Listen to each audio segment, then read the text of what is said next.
La primera vez que vi a mi mujer besarse con otro hombre fue en un restaurante a 20 minutos de casa. No fue un descuido. Fue algo planeado. Ella no sabía que yo estaba allí, claro. Yo no debía estar allí. Pero esa noche, el jefe canceló la cena de empresa a última hora, y como ya tenía el traje puesto y nada que hacer, decidí cenar solo. Menuda decisión. Me senté en una mesa del fondo, al lado de una columna, y pedí un vino. No llevaba ni 10 minutos mirando la carta cuando la vi entrar. Laura. Mi esposa. Llevaba ese abrigo verde que siempre decía que le hacía parecer seria. No venía sola. Él era más joven, más alto, más imbécil. Se sentaron a 2 mesas de la mía, sin verme. Ella sonreía como hacía tiempo no me sonreía a mí. Le tocaba la mano, se reía en voz baja, y se soltó el pelo como hace cuando está nerviosa pero excitada. Cuando le agarró la nuca y lo besó, me quedé inmóvil. No de rabia. De incredulidad. Como si mi cerebro no entendiera lo que mis ojos veían. Aquel beso fue lento, íntimo, como si no tuvieran prisa por volver a sus vidas reales. Nadie se besa así si no hay historia detrás. Ahí no supe si levantarme y destrozar la escena o quedarme como una estatua viendo cómo se hacía pedazos todo lo que había construido durante 10 años. Elegí quedarme. Les observé durante 47 minutos y 32 segundos. Pagué mi copa. Y me fui. Esa noche no dormí. No lloré. No grité. Solo me senté en el salón con las luces apagadas y pensé, vale. Ha pasado, ¿y ahora qué? Volví a casa pasadas las 11 sin hacer ruido, dejé las llaves en la mesa del recibidor como siempre y me senté en el sofá del salón, sin encender la tele ni las luces. No quería pensar, pero tampoco podía parar. Me dolía la cabeza, no por el vino, sino por esa tensión que te aprieta las sienes cuando estás aguantando una rabia que no tiene por dónde salir. La escuché llegar 1 hora más tarde. Entró en casa como si nada, con paso tranquilo, dejó el bolso en su sitio y vino directa al salón. «¿Estás despierto?», dijo mientras se quitaba los zapatos. Asentí sin mirarla. «Pensé que tenías la cena del trabajo», añadió con esa voz suave que usaba cuando quería evitar una conversación incómoda. Le contesté que la habían cancelado y que decidí salir a cenar solo. No me preguntó más. Me dio un beso en la frente como si fuéramos 2 compañeros de piso que se toleran y subió a ducharse. Esa noche no la seguí. No le dije nada. Me limité a observar cómo mentía con esa naturalidad que se gana con la práctica. Los días siguientes fueron raros. Yo no quería que sospechara que sabía algo, así que mantuve una rutina normal. Pero no hablábamos de verdad. Todo era superficial. Le preguntaba si quería café, si había plan para el finde, si Hugo tenía fútbol. Y ella respondía con lo justo. A veces incluso se reía, como si nada estuviera mal. Y eso me jodía más. Esa capacidad de fingir normalidad mientras me ocultaba una relación con otro hombre a solo unos kilómetros de casa. Intenté mantener la calma, pero por dentro era como si cada palabra suya me empujara más hacia un borde del que no sabía si quería volver. El viernes siguiente volví antes del trabajo. Fingí estar enfermo y apagué el teléfono. Tenía una idea, no muy madura ni muy elegante, pero era lo que necesitaba hacer. Laura había dicho que saldría con sus amigas esa noche, algo que ya sonaba sospechoso, porque las 2 veces anteriores que usó esa excusa había salido con el mismo abrigo y vuelto oliendo a un perfume que no usaba ella. Así que a las 8, cuando dijo que se iba, la seguí. No fue difícil. Cogí el coche de mi hermano, que me había prestado unos días antes, y la esperé a 2 calles de casa. Ella salió puntual, con ese abrigo verde otra vez, andando despacio y mirando el móvil. Tomó el metro y bajó en la estación de Colón. La seguí a distancia, sin que me viera, y la vi entrar en un bar pequeño, medio escondido en una calle lateral. Esperé media hora.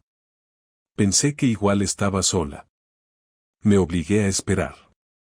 Y cuando finalmente decidí acercarme y mirar por la ventana, ahí estaba él. El mismo idiota del restaurante. Ella reía mientras él le acariciaba el brazo y le decía algo al oído. Ella se levantó, fue al baño, y él se quedó mirando su copa, tranquilo, como si estuviera en su casa. Me bastó. No quise entrar. No quise armar una escena. No quería gritar, ni pelearme con un tipo al que no conocía. Volví al coche y conduje sin rumbo durante una hora. Paré en una estación de servicio, compré un bocadillo que no toqué y me quedé en el coche mirando la nada. La rabia no venía sola. Venía con preguntas. ¿Cuánto tiempo llevaba esto? ¿Era el primero? ¿Era solo sexo o había sentimientos? ¿Se reían de mí en su cama? ¿Y Hugo? ¿Qué iba a pasar con él si esto se convertía en guerra? ¿Ella lo traía a casa cuando yo no estaba? ¿Habían usado mi almohada? Me sentía estúpido, humillado, usado. Como si mi rol en esta historia fuera solo pagar facturas, cuidar del niño y servir de coartada. No sabía si estaba más dolido por la traición o por la forma en que ella la había llevado, con esa tranquilidad, con esa falsa dulzura que me daba por la mañana mientras pensaba en el otro. Esa noche no volví a casa. Dormí en el sofá de mi hermano. Le dije que necesitaba desconectar, que Laura y yo habíamos discutido. No hizo muchas preguntas. Agradecí eso. Al día siguiente volví temprano, antes de que Hugo se despertara. Laura ya estaba en casa. Me preguntó si había dormido bien. Le dije que sí. Me ofreció café. Lo acepté. Y durante toda la mañana actuamos como si fuéramos un matrimonio feliz. Llevamos a Hugo al parque, comimos pasta, vimos una peli. Todo normal. Todo falso. Ella no sabía que yo ya lo sabía. Y yo no estaba listo para decirlo. Pero sabía que no podía seguir así mucho más. Cada vez que la miraba, veía su mano en la nuca de ese tío. Cada vez que me hablaba, escuchaba sus risas en aquel restaurante. Cada vez que me sonreía, pensaba en cómo se le iluminaban los ojos con él. La relación ya no existía. Solo quedaba la fachada. Y tarde o temprano, alguien tenía que romperla. Esperé hasta el domingo por la noche. Hugo ya dormía, y ella estaba en la cocina limpiando los platos mientras silbaba una melodía que no reconocí. No era su costumbre silbar, y eso me irritó más de lo que debería. Me senté en la mesa del comedor sin decir nada, observándola moverse como si no cargara encima una traición. Esperé a que terminara, y cuando se giró para preguntarme si quería un té, le respondí con la misma tranquilidad que había usado ella tantas veces para mentirme. Le dije que el viernes la había seguido, que sabía perfectamente con quién estaba y dónde. No subí la voz, no la insulté, no di golpes. Solo lo dije, directo, como si fuera una frase cualquiera, como si estuviera comentando que se había olvidado la compra del súper. Se quedó quieta, como si no hubiera entendido. Después dejó el trapo sobre la encimera y se apoyó contra el fregadero. No dijo nada durante al menos 10 segundos. 10 segundos en los que no mostró ni arrepentimiento, ni miedo, ni sorpresa. Solo un gesto de resignación. Finalmente, preguntó en voz baja, ¿me seguiste? Le dije que sí. Me preguntó si la había visto con él. Respondí que sí. Me preguntó si pensaba hacer una escena. Le dije que no. Ahí se rompió el silencio cómodo que ella había mantenido hasta entonces. Empezó a hablar de forma atropellada, sin mirarme directamente, diciendo que no era lo que parecía, que no sabía cómo habíamos llegado hasta ahí, que todo se había complicado demasiado, que no lo tenía planeado, que no había sido con mala intención, y otras frases que claramente tenía preparadas desde hace tiempo pero que no terminaban de encajar con la forma en la que había actuado en las últimas semanas. Le pedí que dejara de hablar, que se sentara, que no hacía falta que me recitara un discurso. Se sentó, más por inercia que por obedecerme. Respiró hondo, me miró por primera vez y dijo, no quería hacerte daño. Esa frase sí me tocó una fibra sensible, porque durante un segundo me dieron ganas de reírme, pero no por humor, sino por rabia. ¿No quería hacerme daño? ¿Cómo se supone que se traiciona a alguien durante semanas sin hacerle daño? ¿De verdad se lo creía? ¿O simplemente era lo que había que decir en ese momento? Le pregunté si seguía con él. Bajó la mirada y dijo que no lo sabía. Le pregunté cuántas veces se habían visto. Dijo que no recordaba exactamente. Le pregunté si habían estado en nuestra casa. Negó con la cabeza, demasiado rápido. Le dije que no tenía sentido mentir más. Se quedó callada. Le pregunté si había pensado en decírmelo, en algún momento, o si pensaba seguir con la mentira hasta que algo la obligara a confesar. No respondió. Le pregunté si estaba enamorada de él. Dijo que no, pero que tampoco sabía si seguía enamorada de mí. En ese momento, no sé si fue la peor parte de la conversación o la más necesaria. Porque escuchar de su boca que ya no sabía si me quería, aunque doliera, al menos dejaba claro que la historia que yo pensaba que era nuestra, para ella ya era otra cosa. Empecé a levantarme, pero me detuvo. Dijo que no quería que esto terminara así, que necesitábamos hablar, entender lo que había fallado, que no todo era blanco o negro. Le respondí que no me interesaba entender lo que para ella era gris. Lo único que me importaba era que había tomado una decisión a mis espaldas, que había puesto en riesgo nuestra familia, y que ahora quería negociar términos como si estuviéramos hablando de un contrato. Me dijo que no sabía por qué lo había hecho, que estaba perdida, que últimamente se sentía desconectada, invisible. Le dije que yo también me había sentido así, pero que nunca pensé que la solución era abrirme de piernas con otra persona. Ahí me miró con odio, como si la ofensa fuera mía, no suya. Me preguntó si pensaba irme. Le dije que no lo sabía. Me preguntó si le iba a decir a Hugo. Le dije que él no tenía por qué saber nada todavía. Me preguntó si pensaba contarle a mi familia. Le dije que tampoco. En ese momento, se levantó y se encerró en el baño. Escuché cómo giraba la llave y luego silencio.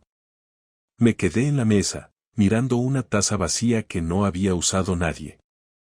No tenía plan, no tenía decisión, no tenía nada claro. Solo sabía que la mujer con la que compartía cama, techo e hijo había dejado de ser mi esposa hacía mucho más tiempo del que yo había tardado en descubrirlo. Dormí en el sofá esa noche, no porque quisiera castigarla ni porque no soportara estar en la misma cama, sino porque necesitaba espacio físico para poner en orden todo lo que se había roto dentro de mí.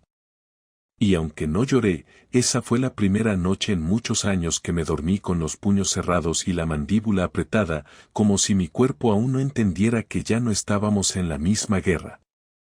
A la mañana siguiente me desperté con la espalda destrozada, el cuello tenso y la sensación de que todo lo que había pasado la noche anterior era una mezcla de sueño y malestar físico. Pero bastó con oír sus pasos en la cocina para que todo regresara con más claridad de la que hubiera querido.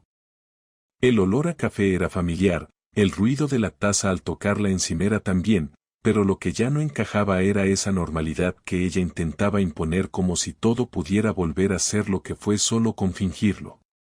No le hablé. Pasé por su lado, me serví un poco de café y me fui directo al cuarto de Hugo. Él dormía todavía, envuelto en su manta con los pies al aire. Lo tapé sin decir nada y cerré la puerta. En ese momento, no pensé en divorcio, ni en abogados, ni en venganzas elaboradas. Solo quería que sintiera lo que yo había sentido al verla con ese tipo, lo que se siente cuando todo en lo que confía se convierte en una broma pesada. Así que empecé con algo simple. Dejé de estar disponible. Si antes le decía dónde estaba, ahora me iba sin avisar. Si antes me ofrecía a hacer la cena, ahora me limitaba a comer fuera. Si antes le respondía los mensajes en el momento, ahora los leía y los ignoraba. No eran castigos infantiles, era la manera más básica de devolverle su propia indiferencia. Me esforcé en parecer ocupado, como si estuviera reconstruyendo mi vida por fuera mientras ella seguía encerrada en la suya, sin saber si yo me alejaba o si ya estaba con otra. Ella no tardó en notarlo. Al tercer día, empezó a hacer preguntas con tono casual: ¿dónde estabas anoche? ¿Quién te llamó durante la cena? ¿Vas a llegar tarde otra vez? Le respondía con frases neutras, a veces solo con gestos, y cada vez que lo hacía podía ver cómo empezaba a perder ese control que había mantenido durante semanas. No era la reacción que esperaba. Pensó que me rompería, que la rogaría, que le pediría explicaciones eternamente. Pero en vez de eso, me había convertido en una versión de mí que no reconocía y que ella tampoco podía manejar. Una tarde, mientras yo estaba en la terraza revisando unos documentos del trabajo, se sentó a mi lado y me soltó sin rodeos que me notaba distante, que parecía otra persona. Le respondí que no parecía, que lo era, que lo que había pasado no podía arreglarse con conversaciones vacías o con cenas forzadas. Le dije que había dejado de confiar, que ya no me salía mirarla como antes, que si seguíamos viviendo juntos era por Hugo, pero que eso no significaba que seguiríamos fingiendo. Ella intentó justificarse otra vez, volvió con el discurso del cansancio, del vacío, de que no buscaba amor en el otro tipo sino solo sentirse viva, como si yo no tuviera derecho a sentirme muerto en todo este proceso. Fue en ese momento cuando decidí que no me iba a limitar a alejarme emocionalmente. Necesitaba que viera lo fácil que era desmontar una relación desde dentro, como bastaba con pequeños gestos, con la distancia precisa, para que todo se desmoronara sin necesidad de gritos ni traiciones explícitas. Así que hice algo que ella no vio venir. Empecé a ser amable, atento, cariñoso en público. En casa todo era hielo, pero frente a otros, me convertí en el marido perfecto. En la reunión del colegio fui simpático, incluso le agarré la mano un par de veces. En una comida familiar, conté anécdotas de pareja como si estuviéramos en nuestra mejor etapa. Ella no sabía cómo reaccionar. Me miraba con confusión, y eso era justo lo que quería. Confusión. Incomodidad. Inseguridad. 2 semanas después, organicé una cena con amigos comunes en casa. Hacía años que no lo hacíamos. Preparé todo, compré vino, hice una lasaña que siempre les gustaba, y fingí que todo iba de maravilla. Ella, obligada a seguirme el juego, se maquilló, se puso un vestido negro, y sonrió como podía. Durante la cena, le preguntaron por su trabajo, por nosotros, por las vacaciones. Y ahí, en medio de la charla, solté una bomba disfrazada de comentario ligero: este verano seguramente hagamos algo por separado, a Laura le vendrá bien un descanso de mí, ¿verdad, cariño? Todos rieron, menos ella. Su expresión fue un segundo de parálisis seguido por una sonrisa forzada. Sabía perfectamente que no era una broma. Sabía que esa frase era un mensaje directo. Esa noche, cuando los invitados se fueron, no hubo discusiones. Solo se sentó en la cama y me preguntó si de verdad iba a hacer esto. Le respondí que no estaba haciendo nada que ella no hubiera empezado. Que solo estaba completando la obra. Me dijo que estaba siendo cruel. Le contesté que no, que estaba siendo honesto. Que todo esto era lo más honesto que había sido en años. Me pidió que parara, que habláramos en serio. Le dije que ya no me interesaban las conversaciones serias con alguien que no se había tomado en serio nuestra relación.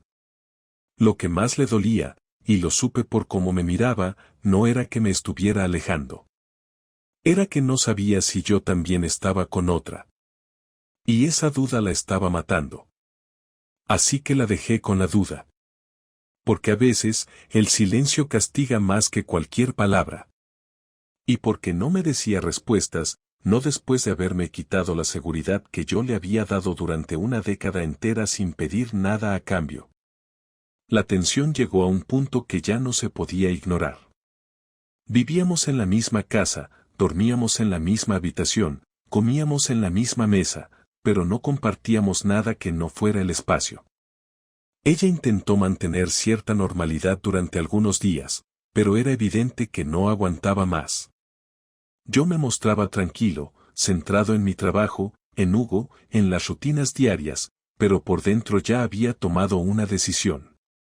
Una tarde de sábado, cuando regresamos del parque con el niño y él se encerró en su cuarto a ver dibujos, la vi sentada en el sofá, con los codos apoyados en las rodillas, mirando al suelo. Estaba lista para hablar. Lo supe por su postura, por su mirada, por esa manera de respirar que tiene cuando está a punto de decir algo que no quiere pero sabe que debe. Me senté frente a ella. No hizo falta que dijera nada. Me miró con los ojos llenos de cansancio, no de tristeza, y preguntó directamente si esto tenía arreglo. Le dije que no lo sabía, pero que lo dudaba mucho. Le pregunté si ella creía que tenía sentido seguir. Ella dijo que no quería que Hugo creciera en una casa rota. Le respondí que ya estaba rota, que eso era innegable, y que no podíamos ocultárselo para siempre. Dijo que le parecía injusto que por un error, por una debilidad, se tirara todo a la basura. Le pregunté si hubiera pensado eso si la situación fuera al revés, si yo hubiera sido el que se acostaba con otra persona mientras ella cuidaba de nuestro hijo. Se quedó en silencio. Le dije que no esperaba una respuesta, que la pregunta era para que se la hiciera a sí misma.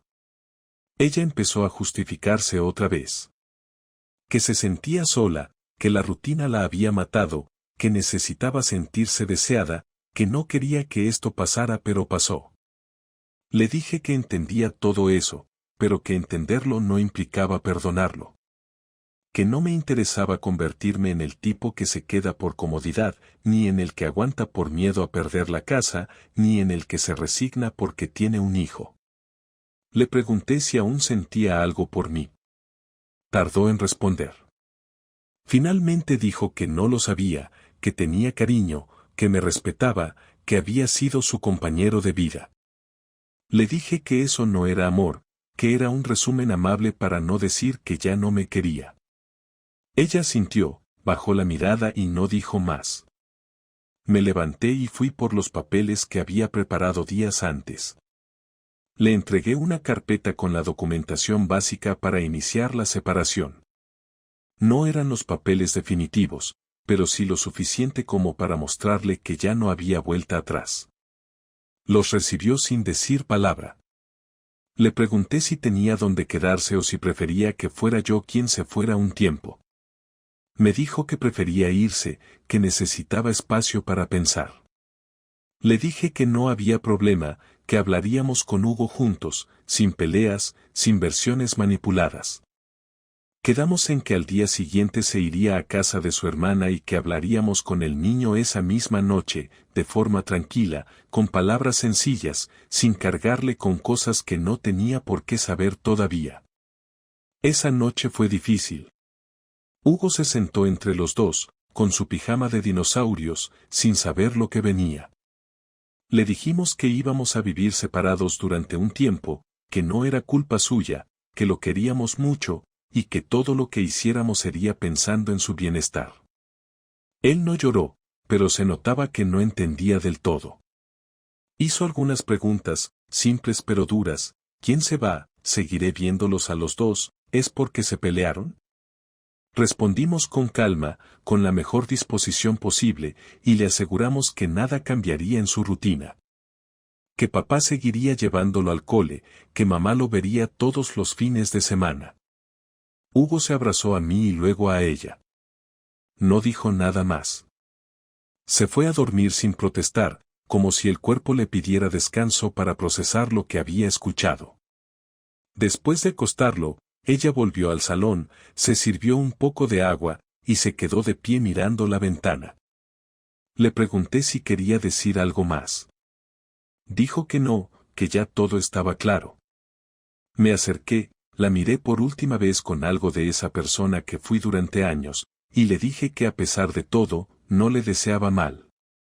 Que no quería guerra, ni venganzas, ni culpas eternas. Que solo quería paz. Me dio las gracias, pero no se acercó, no me tocó, no intentó abrazarme. Esa distancia era más clara que cualquier palabra. El respeto que nos quedaba era lo único que nos protegía de terminar peor. Al día siguiente se fue temprano. Llevó una maleta pequeña y un par de bolsas. Hugo todavía dormía. No hubo escenas, ni lágrimas. Me dejó una nota en la mesa con su nuevo número de móvil y el nombre del abogado que pensaba contratar. Me limité a recoger todo sin mirar demasiado. Ese domingo, el silencio en casa fue más fuerte que nunca, pero ya no dolía igual. Era un silencio lógico, necesario, inevitable. Pasaron 2 semanas desde que Laura se fue de casa. Al principio, los días eran iguales, planos, sin emociones, como si el tiempo se arrastrara sin intención de avanzar. Me levantaba temprano, preparaba el desayuno de Hugo, lo llevaba al colegio, volvía al trabajo y luego repetía el mismo ciclo. No hablábamos mucho del tema. Él no preguntaba y yo no insistía. Aceptaba las cosas como vienen los niños, sin adornos ni dramatismo, solo con una adaptación natural que a mí me costaba el triple. Por dentro todavía estaba procesando todo, pero afuera debía ser el adulto, el que tiene que seguir funcionando aunque el suelo se haya abierto debajo de sus pies. Laura y yo hablamos lo justo. Coordinábamos los horarios de visita de Hugo, la repartición de las cosas, el uso del coche. Nada de conversaciones emocionales, ni intentos de acercamiento. Ella se mostraba tranquila, aunque más callada de lo habitual. Me mandaba mensajes formales, precisos, sin adornos. Ni una sola vez preguntó cómo estaba yo. Supongo que ya lo sabía. O simplemente no le importaba. A esa altura ya no lo esperaba. Cuando uno cierra una puerta así, lo mínimo es tener claro que no se puede seguir mirando hacia atrás. La primera vez que vino a buscar a Hugo fue un viernes. Tocó el timbre, no quiso entrar, y se quedó en la puerta esperando. Yo salí con el niño, le pasé su mochila, le dije que se portara bien y que nos veíamos el domingo. Me dio un beso rápido en la mejilla y me miró con una mezcla de tristeza y resignación que no supe interpretar del todo. No quise preguntarle nada. La dejé marcharse sin más. Volvió a traerlo 2 días después, a la misma hora, con la misma actitud distante. Hugo entró corriendo, me abrazó y me dijo que habían ido al cine. Le sonreí, pero por dentro sentí esa punzada incómoda de saber que ella ya tenía una vida en la que yo no estaba incluido. Al tercer fin de semana, me llegó un correo de su abogada. Los papeles del divorcio. No fue una sorpresa. Ya lo habíamos hablado, y era lo lógico, lo siguiente. Aún así, ver mi nombre en un documento legal que decía disolución de vínculo matrimonial me dio una sensación difícil de describir. Era como confirmar algo que ya sabía, pero de manera oficial. Algo así como recibir el certificado de defunción de un proyecto que había tardado años en construir. Firmé todo en silencio, lo metí en un sobre y lo llevé personalmente a la dirección que indicaba el documento. No quería que quedara ninguna duda de que no había marcha atrás. Ya no era por ella. Era por mí. Por cerrar ese capítulo con dignidad. Unos días después, mi madre me invitó a comer. Me preguntó cómo estaba, si necesitaba algo, si tenía ganas de hablar. Le dije que estaba bien, que no necesitaba nada, y que no quería hablar del tema. Me miró con esa cara de madre que todo lo entiende y me sirvió más comida. Comimos en silencio, con Hugo jugando en el salón. Al final del almuerzo, me dijo algo que me marcó: no todo lo que se rompe debe arreglarse. A veces, lo más sano es dejar que quede roto. No supe qué responderle, pero asentí. Era lo más cercano a un consejo útil que había recibido en todo ese tiempo. Empecé a recuperar un poco de normalidad en mi vida. Volví al gimnasio, empecé a salir con compañeros del trabajo, no para buscar distracciones, sino para respirar otro aire. Algunas personas me preguntaban por Laura. Les decía que estábamos separados, sin dar explicaciones. No sentía vergüenza, ni pena, solo un cansancio emocional que prefería no compartir con cualquiera. Mis noches eran tranquilas, sin interrupciones, sin discusiones, sin ese vacío incómodo de dormir junto a alguien con quien ya no compartías nada. Un sábado, Hugo me preguntó si mamá y yo íbamos a volver a estar juntos. Me quedé mirándolo sin saber qué decirle. No quería mentirle, pero tampoco quería cargarlo con una verdad dura. Le dije que a veces los adultos también se equivocan, que hay cosas que cambian y que lo importante es que él siempre tendrá a sus padres, aunque no vivan en la misma casa. Me abrazó y no dijo nada más. Esa fue la última vez que tocamos el tema. Hoy, un mes después de que todo explotó, siento que soy otra persona. No mejor ni peor, simplemente diferente. Aprendí que el amor no es garantía de nada, que la lealtad no siempre es recíproca, y que a veces la gente que más te promete ser tu refugio es la primera que te deja expuesto. Pero también aprendí que uno puede reconstruirse, aunque al principio no sepa por dónde empezar. No tengo rencor, no tengo rabia. Solo tengo claridad. Sé quién soy, lo que valgo y lo que no volveré a permitir. Laura sigue viviendo con su hermana. No sé si sigue viendo al tipo del restaurante. Tampoco me importa. Lo que ella haga con su vida ya no es asunto mío. Mi prioridad es Hugo y mi tranquilidad. No necesito más. No quiero más. Si en el futuro llega alguien que encaje en mi vida, bien. Y si no, también. Aprendí a estar conmigo mismo sin miedo. Y así termina esta historia. No con un final feliz ni con una tragedia, sino con una verdad simple: a veces, perder a alguien es lo mejor que te puede pasar. Aunque duela. Aunque te deje roto. Porque hay momentos en la vida donde romperse es la única forma de empezar de nuevo.